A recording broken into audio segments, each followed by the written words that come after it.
Villa.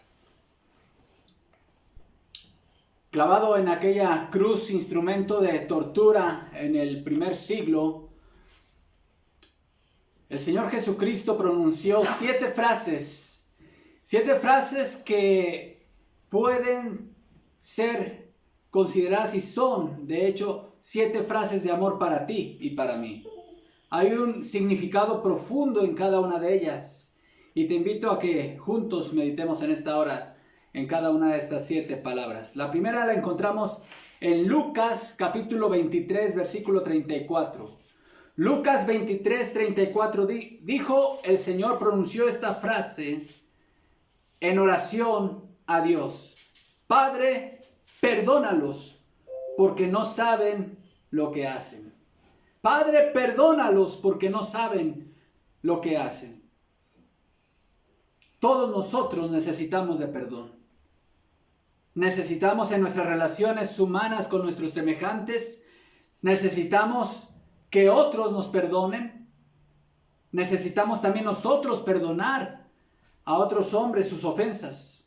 Y el maestro que había enseñado en su sermón del monte que nosotros debemos perdonar y de amar a nuestros enemigos, aquí está poniendo él el ejemplo.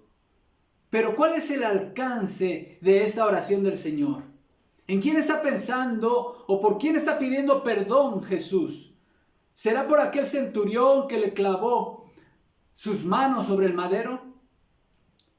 ¿Estará pidiendo perdón únicamente por aquellos líderes religiosos judíos que fueron los que presionaron a las autoridades romanas para que él fuera crucificado? Realmente, esta oración de Jesús también te alcanza a ti y me alcanza a mí. En la cruz Jesús rogó al Padre: Padre, perdónalos porque no saben lo que hacen. ¿Por qué? Porque de alguna manera, con nuestros pecados, tú y yo también crucificamos a Jesús. Hay un profundo significado en esta frase. Todos los seres humanos, escúcheme bien, necesitamos del perdón de Dios. Necesitamos que nuestro Creador, aquel que con amor nos dio su santa ley y sus mandamientos para que fuésemos felices, nosotros somos culpables de haber desobedecido su ley.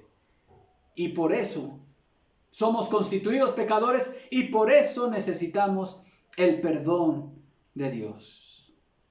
La muerte de Cristo, precisamente esa muerte en la cruz, era la que iba a hacer posible que Dios nos perdonara. Porque Dios no da su perdón así porque sí. No es en un arrebato de emoción y de compasión que Dios dice: bueno, te perdono, pero no lo vuelvas a hacer. No. Dios es el juez justo y un juez está para castigar a aquel que hace lo malo. Dios, en su santidad, no podría ni siquiera mirarnos con amor,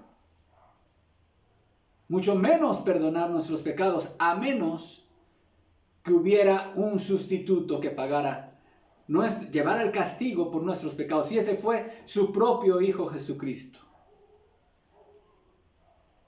Amado que me escuchas, no hay meta más grande que debas de perseguir en la vida que la de tener la seguridad de que tus pecados han sido perdonados. ¿Quieres obtener el perdón de Dios? Mira al Cristo crucificado. Fue en ese sacrificio en el cual tu perdón de tus pecados se hizo posible. Pero hay otra frase, una segunda frase, que esta la encontramos en Lucas 23, 43. Ahí pronunció el Señor estas palabras, y estas se las dirigió a uno de los malhechores que fue crucificado al lado suyo. Le dijo: de cierto te digo, que hoy estarás conmigo en el paraíso. No hay dicha más grande, no hay forma más placentera y más correcta y más pacífica de enfrentar nuestra propia muerte que llegar al día de la muerte teniendo la seguridad de a dónde hemos de ir. Porque en la muerte no se acaba todo. La muerte solamente es un paso hacia la eternidad. Y este hombre no quería morir, este malhechor no quería morir sin tener la certeza de cuál sería su destino eterno. Dicen los evangelios que en un momento dado los dos malhechores empezaron a injuriar a Jesús, pero este hombre recibió una revelación de Dios, recibió convicción de su pecado y empezó a reprender a su compañero malhechor. Y le dijo: tú y yo, a la verdad, estamos aquí debido a nuestros actos malos, pero este hombre ningún mal hizo. Y después se dirige a Jesús y le dice: acuérdate de mí cuando vengas en tu reino. Acuérdate de mí cuando vengas en tu reino. Y entonces Jesús le contesta: te aseguro, puedes estar seguro de que hoy estarás conmigo en el paraíso. Que Jesús te diga una frase así es lo que mejor había escuchado en toda su vida este hombre. Este hombre, muchos le llaman el ladrón bueno, pero no hay ladrón bueno. De hecho, la Biblia dice que era un malhechor, era un pecador. Él merecía esa tortura. Seguramente él había dañado a muchas personas ahí en Jerusalén.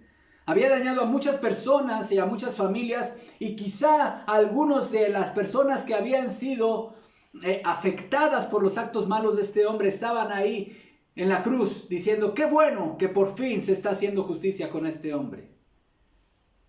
Pero Jesús vino a salvar a los pecadores, aquellos que se humillan reconociendo su pecado.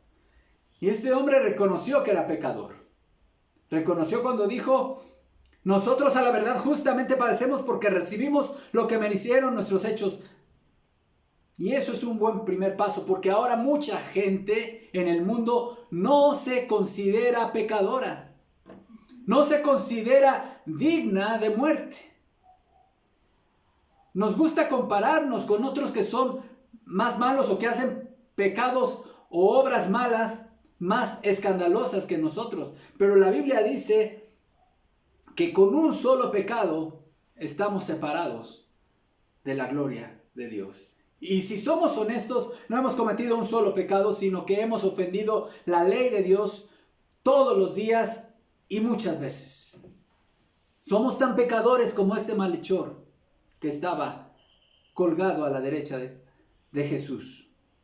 Pero también este malhechor recibió una revelación de la santidad de Dios. Él sabía que este hombre era el Mesías, porque dijo: ningún mal hizo.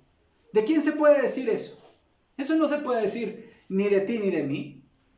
Solamente se puede decir de Jesucristo, aquel que una vez desafió a sus adversarios y les dijo: ¿quién de ustedes me puede echar en cara algún pecado? Todos nosotros hemos pecado, pero Jesucristo cumplió perfectamente la ley. Pero también él reconoció que Jesús, quien estaba crucificado junto a él, era el rey, porque habló de su reino. Acuérdate de mí cuando vengas en tu reino.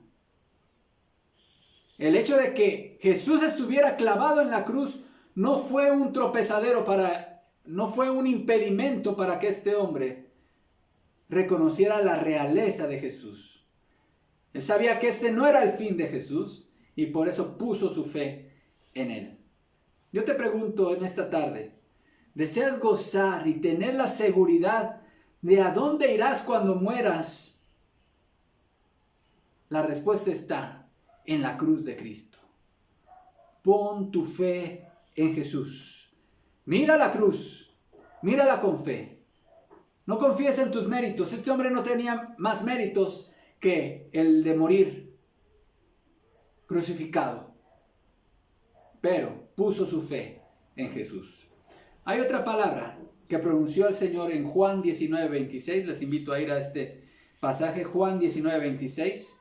Aquí se dirige Jesús en primer lugar, a su madre María y después a su discípulo amado Juan. Jesús pronunció esto: mujer, he ahí tu hijo. Y después, viendo al discípulo a quien él amaba, le dijo: he ahí tu madre. Hermanos, qué maravilla. Jesús todavía en los tormentos de la cruz está obedeciendo el mandamiento de honrarás a tu padre y a tu madre. Todo hombre judío debía hacerse cargo de sus padres en su vejez. Y María a estas alturas ya no tenía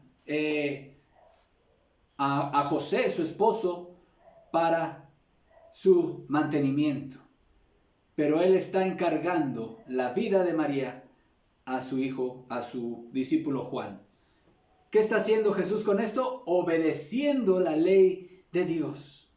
Y esto nos recuerda, hermanos, de la palabra justicia divina. La frase justicia divina no se refiere solamente al castigo que Dios da por los pecados. Hay una connotación que necesitamos todos comprender. Cuando la Biblia habla de la justicia de Dios, también se está refiriendo a ese saldo a favor nuestro de obediencia, de perfección moral que necesitamos para estar a su lado.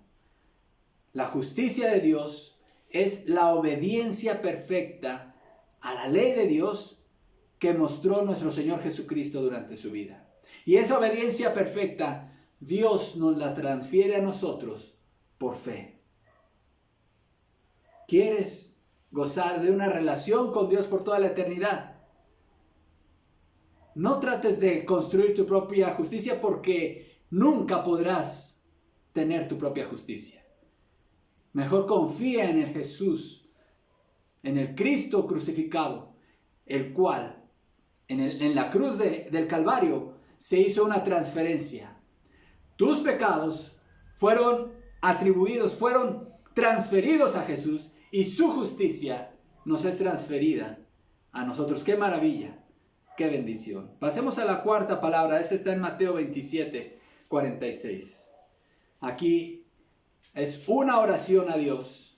Y Jesús pronunció estas palabras: Dios mío, ¿por qué me has desamparado?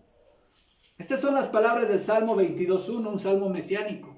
Pero este versículo, mis amados, relata el instante más negro en toda la historia de la redención. Por primera vez, la segunda persona de la Trinidad, el Hijo de Dios, sería rechazado por su Padre.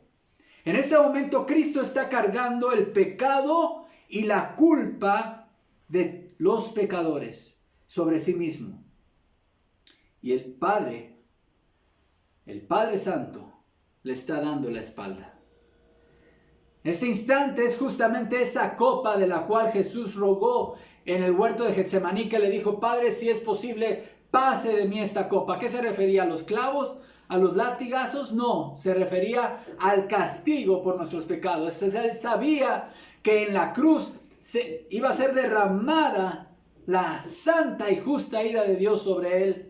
No porque él hubiera pecado, sino porque él estaba cargando los pecados tuyos y míos. La santa ira de Dios estaba siendo en este momento descargada sobre nuestro Señor Jesucristo. La palabra de Dios nos dice que Dios Padre no le dio un trato especial a su Hijo cuando Él cargó nuestros pecados. En Romanos 8:32 dice: el que aún a su propio Hijo no perdonó, antes lo entregó por todos nosotros, ¿cómo no nos dará también con Él todas las cosas? ¿Quién causó la muerte de Jesús? ¿Fueron los judíos? ¿Fueron las autoridades romanas? La Biblia dice en Isaías que Jehová, el Señor, quiso quebrantarlo y hacerlo sufrir. Esta muerte, escúchame bien, no fue producto de las circunstancias. No fue algo que haya planeado hombre alguno. No fue casualidad. la muerte de Jesús fue un acto que Dios planificó desde antes de crear el mundo. Esta muerte, Dios mismo, Dios Hijo, el Hijo de Dios se ofreció voluntariamente a ser el sustituto de la humanidad pecadora. Él puso su vida voluntariamente por ti, por amor, para que tú y yo tengamos vida eterna. Cristo cargó con el castigo de millones de infiernos sobre sí mismo en ese instante. Por eso era necesario que aquel que nos salvara fuera a la vez Dios y al mismo tiempo fuese hombre, las dos naturalezas en una misma persona. Tenía que ser un hombre perfecto para que pudiera representarnos en la cruz. Pero también tenía que ser Dios para soportar tremendo castigo. ¿Qué harás con esta angustia de Jesucristo? ¿Cómo responderás a ese amor extremo que Jesús mostró en la cruz por ti? Pero vamos a la quinta palabra en Juan 19:28. Esta es la palabra del sufrimiento. Juan 19:28. Él exclamó ahí en la cruz: tengo sed. Tengo sed. Ya acabo de mencionar que el Cordero de Dios, aquel que habría de morir por nuestros pecados, tenía que ser un hombre perfecto, y Jesús tenía un cuerpo perfecto. Él tenía un cuerpo como el tuyo y el mío. Un cuerpo que estaba expuesto al cansancio, un cuerpo que experimentaba la necesidad de descanso, de dormir, un cuerpo que necesitaba también el alimento y la nutrición, experimentaba el hambre y experimentaba también la sed. Así que esta palabra en la cruz estaba dando en claro que el sufrimiento físico de Jesús era real. Era un cuerpo real, no como iba a surgir después una enseñanza herética de que aquel que murió en la cruz simplemente tenía un cuerpo aparentemente humano, pero que no era humano. No, era hombre perfecto representándonos en la cruz. Pero esta expresión también nos recuerda de una sed. La sed que todos los seres humanos tienen. La sed de vida eterna. Los esfuerzos de la ciencia por prolongar la vida humana son infructuosos. Nada que el hombre hará que el hombre tenga vida eterna. Solamente Jesucristo es la fuente de la vida eterna. En una conversación que él tuvo en su vida terrenal con una mujer samaritana, esta conversación se llevó al lado de un pozo de agua.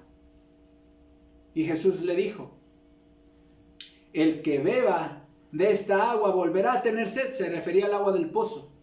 Pero el que beba del agua que yo le daré no tendrá sed jamás, sino que dentro de él esa agua se convertirá en un manantial que brotará, del que brotará vida eterna.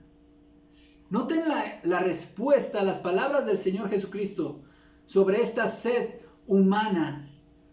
El agua que Jesús nos da se convierte en un manantial del que brota vida eterna. Tú que me escuchas, amigo y amiga, seguramente si eres honesto y honesta contigo mismo, sabrás que dentro de ti hay una sed de poder trascender, una sed de poder vivir para siempre en plenitud. Bueno, pues eso es justamente lo que es la vida que Jesús ofrece, la vida en abundancia. Ayer cantábamos un himno que nos gusta mucho: vida abundante Jesús ofrece. Esa vida abundante es un manantial que calma para siempre tu sed. Aquel que conoce a Jesús, que entrega su vida a Jesús, no vuelve a tener sed jamás. ¿Has saciado ya tu sed en el agua de vida que Jesús ofrece? Ven a Jesús. Ve a Jesús con arrepentimiento y fe. Pero vayamos a la sexta palabra. La palabra de victoria. Esta está en Juan 19:30. Juan 19:30. Jesús pronunció esta declaración con toda autoridad y él exclamó: consumado es, consumado es. La deuda por el pecado humano ha sido pagada una vez por todas, completamente pagada. El Señor está completando la obra por la cual Él había sido enviado al mundo. Se han encontrado, los arqueólogos han encontrado algunos recibos de pagarés en la época en la cual vivió Jesús con el sello Tetelestai. ¿Qué significa Tetelestai? Es justamente la expresión que Jesús pronunció aquí. Significa que una deuda había sido totalmente liquidada. Se había pagado la última letra, ya no se debía nada. Y es lo que está diciendo Jesús. Todo ha sido completado, todo ha sido pagado. El pago por la deuda, por nuestro pecado, satisfizo completamente las demandas de justicia de Dios. No hay más que añadir a nuestra obra de redención. Por eso es tan indignante y tan ofensivo a Dios que tú trates de añadirle a lo que ya Jesús pagó en la cruz. No necesitas añadirle tu dinero, no necesitas añadirle tus buenas obras, no necesitas añadirle nada. Está bien apoyar a la iglesia, está bien ayudar a la gente, pero eso no puedes pagar por tus pecados a través de ello, porque Jesucristo ya pagó todo. Él dijo: consumado es. La única forma a través de la cual tú puedes obtener el perdón de tus pecados es a través de la fe. Somos salvos por gracia, es decir, a través de un don, un regalo que no merecemos. Y el instrumento, el medio a través del cual poseemos y adquirimos ese perdón es la fe en Jesucristo. Y esta fe tiene por lo menos 3 aspectos. ¿Qué significa creer en Cristo como nuestro Señor y Salvador? En primer lugar, significa aceptar como verdaderas los hechos históricos narrados en los evangelios. Creer que Él es Dios que se encarnó. Creer en su nacimiento virginal. Creer que Él obedeció perfectamente la ley de Dios durante su vida. Creer también en su muerte y en su resurrección como hechos reales, históricos. Pero también el siguiente nivel de esta fe que salva es entender las implicaciones que tiene esa muerte de Jesús para mi pecado y tu pecado. Es decir, tú puedes decir: bueno, yo creo que Jesús murió, sí, fue un hecho histórico, fue crucificado. Pero hay un siguiente nivel. ¿Cuál es el significado de esa muerte para ti? ¿Qué tiene que ver esa muerte, esa crucifixión contigo hoy? Contigo que has desobedecido a Dios, que has desobedecido sus mandamientos. Cuando tú llegas a este nivel y entiendes: ok, sí, no solamente fue crucificado, sino que fue crucificado en mi lugar por mis pecados, para que yo pudiera tener el perdón y la vida eterna. Pero hay un tercer nivel, y este es el definitivo. El entregar tu vida al señorío de Jesucristo. El reconocerlo como tu Señor, tu dueño y tu amo.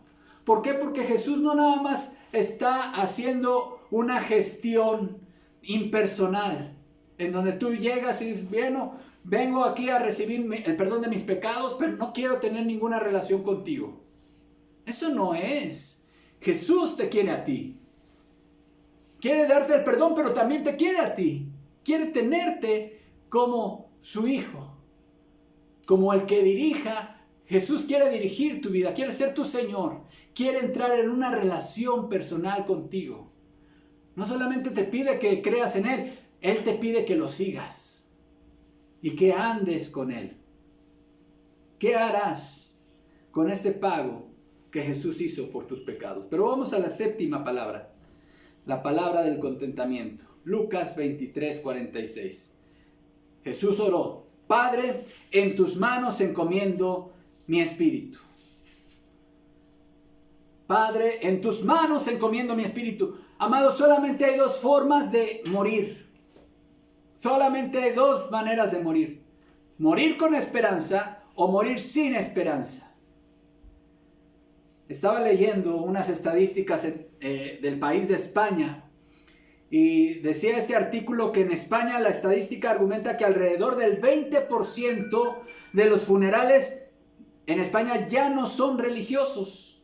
La alternativa que se pone cada vez de moda son los funerales llamados laicos, generalmente en personas que en vida no creían en la vida después de la muerte. Y aunque todo eso, mis amados, es muy respetable desde la perspectiva de la fe, el morir sin fe es morir sin esperanza. Y eso es lamentable. Eso es muy lamentable, llegar a la hora de tu muerte y no tener la seguridad de tu salvación. Jesús está diciendo con esta frase que existe la vida después de la muerte. Y óyeme bien, el día que tú mueras no va a ser el día que vas a dejar de existir, no. La muerte solamente es el paso hacia el más allá, hacia la vida después de la muerte. Y solamente hay dos destinos, dice la palabra de Dios. O vas a la gloria con Cristo Jesús, o estarás separado por siempre en el tormento eterno. La palabra de Dios afirma que está establecido para los hombres que mueran una sola vez y después de esto el juicio. No hay reencarnación y tampoco la muerte es el fin de tu existencia. Por cierto, notemos que en este pasaje, en esta oración, Jesús le vuelve a llamar Padre, porque una vez que el pecado ha sido pagado completamente, nuevamente hay una relación filial. El Padre ha aceptado este sacrificio. Su justicia ha sido satisfecha. La forma de morir entregando el espíritu, nuestro espíritu a Dios, es la forma en la cual debemos nosotros encarar la muerte. El día que tú mueras, que yo muera, si somos creyentes en Cristo Jesús, hemos de también entregar nuestro espíritu al Señor. Y Señor, recibe mi espíritu. Así murió Esteban, un cristiano que murió apedreado después, y su oración fue: Señor Jesús, recibe mi espíritu. Esa es la forma de morir con esperanza. La otra forma es muy dolorosa, muy lamentable. Estas son las 7 frases de amor que Jesús pronunció desde la cruz, clavado en la cruz, con amor. Son frases de amor para ti y para mí. ¿Qué harás con este amor que Jesús mostró en la cruz? ¿Qué vas a hacer con Jesús? ¿Seguirás rechazándole? ¿Seguirás viviendo tu vida bajo tu propio criterio? ¿O finalmente lo confesarás como tu Señor y tu Salvador? Dale a Cristo tu vida. Él quiere gobernarla y llenarla de gozo. Y darte sobre todas las cosas, Él quiere darte la vida eterna. Llevarte a vivir una vida de completa reconciliación con Dios. Y darte la seguridad eterna. Oremos. Padre, gracias por este inmenso amor. No lo podemos entender, Señor. Pasan los años y vemos los relatos de la crucifixión, Señor, y vemos ahí el tormento de tu Hijo. Y hacer esto por nosotros los pecadores, quienes nos constituimos, Señor, en enemigos tuyos por nuestro pecado. Justo eras, Padre, si no hubieras hecho nada y nos hubieras condenado a todos. Pero en tu gracia quisiste redimirnos. Padre, ¿cómo no vivir para ti? ¿Cómo no entregarte nuestras vidas? ¿Cómo no darte la gloria y honra a ti, Señor? Te ruego que tú toques el corazón de mucha gente que está escuchando este mensaje de las 7 palabras en esta hora. Y que tú abras su corazón, que tú abras su mente para que encuentren salvación y vida eterna.